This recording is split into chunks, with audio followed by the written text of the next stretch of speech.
that I love, which is milk. Mahilig po kasi talaga, magatas po talaga ako kapag bago matulog. And pangalawa, mahilig ako sa mga bagay na nakakapagpaganda sa atin. So, syempre nung nakita ko, oh my gosh, ano siya, flavored milk. Tapos, nakakapagpaganda pa siya, it has collagen. Tapos, ang dami kasi nagsasabi na nakakatulong din siya, hindi lang magpaganda ng skin, at saka hindi na siya parang anti-aging, nakakatulong din siya makapag-sleep. So, tinitake ko din po siya before ako matulog. So, ever since noon, in-order ko siya, tapos nung tinry ko, ang sarap-sarap niya. So, of course, naubos na siya agad.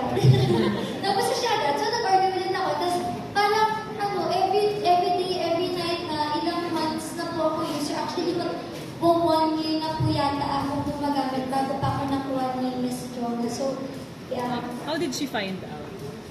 Oh, it's because of Bea Boren. Yes!